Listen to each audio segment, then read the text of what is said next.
তো এনার বয়স হচ্ছে 28, আর জুন মাসে আমার কাছে এসেছিলেন দেখাতে গেলে। গ্রেড 6 এ বার্ডনেস আছে।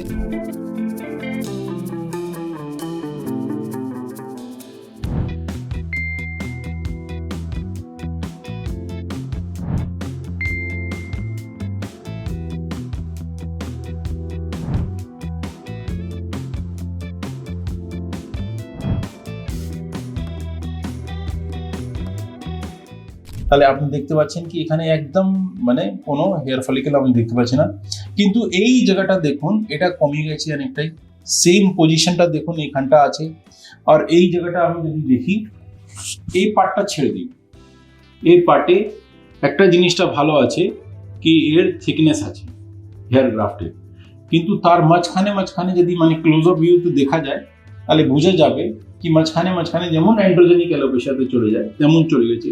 স্পেশালি ক্রাউনওয়ালা এই সব এরিয়া, এদের ডেন্সিটিটা একদম কমে গেছে, প্লাস চুল পাতলা হয়ে গেছে। তো আমরা যা প্ল্যান করেছি আজকে হেয়ার ট্রান্সপ্লান্ট করতে, তো এফইউই মাধ্যমে করব।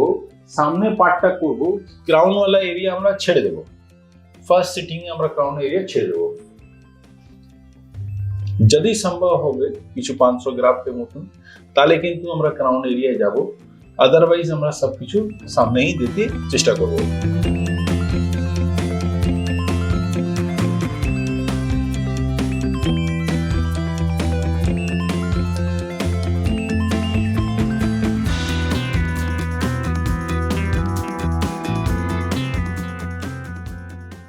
ফার্স্ট অফ অল হচ্ছে কি হেয়ার লাইনটা যেটা আছে স্ট্রেট কোনোদিনই হয় না, ওটা জিগজ্যাগ হয়। আর ওর প্যাটার্নটা রাইট লেফটে কোনোদিন সিমেট্রি হয় না। মানে আপনি যদি ম্যাচ করবেন রাইট সাইডটা লেফট সাইডের সঙ্গে ম্যাচ করবে না। আপনি যদি হাইটটা ম্যাচ করতে যাবেন তাহলে হাইটটা কিন্তু ম্যাচ হবে না।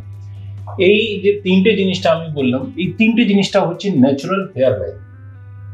যদি আপনি ওকে 100% সিমেট্রি করতে যাবেন রাইট অ্যান্ড লেফট, হাইটেও মধ্যেও আর লাইনের মধ্যেও, তাহলে হচ্ছে এটা আর্টিফিশিয়াল লুক, ওটা হচ্ছে উইগ, নট হেয়ার ট্রান্সপ্লান্ট। যদি মানুষটা হেয়ার ট্রান্সপ্লান্টের জন্য আসছে তাহলে ন্যাচুরাল ভেবেই আসছে, সেই জন্য ওনাকে ন্যাচুরাল করাটাই উচিত। তো আমি সেই অনুযায়ী এই হেয়ার লাইনটা ড্র করেছি, আর এই হেয়ার লাইনটার মধ্যে দেখা যাচ্ছে, বোঝা যাচ্ছে। তো এই যে পয়েন্টগুলো আছে এই দেখুন, মানে খুবই ক্লিয়ারলি এই পয়েন্ট, এটা কিন্তু অ্যান্ড্রোজেনিক অ্যালোপেশিয়ায় অলরেডি ইনভলভমেন্ট হয়ে গেছে। ওই এরিয়াটা আমাকে দেখা যাচ্ছে। দেখুন এই এরিয়াতে আমাদের একটু ডেন্সিটি এর কম্প্যারিজনে কম থাকবে। আর এই পয়েন্টটা আছে আমি অপশনাল রেখেছি, একে আমি করব কি করব না সেটা ডিপেন্ড করবে কি নাম্বার অফ গ্রাফটস কেমন বের হচ্ছে, ওর থিকনেস কেমন বের হচ্ছে, লেন্থ কেমন বের হচ্ছে, তার উপরে আমি ডিপেন্ড করে এটা করবো।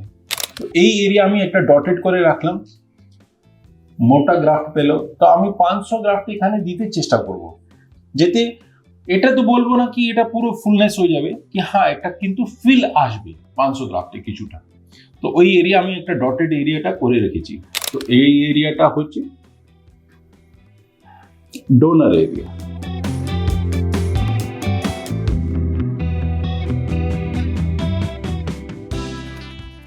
এটা ডোনার এরিয়া আর এটা হলো রেসিপিয়েন্ট এরিয়া। এটা আপনাকে পছন্দ, আমরা এটা নিয়ে প্রসিড করতে পারবো? ঠিক আছে তাহলে।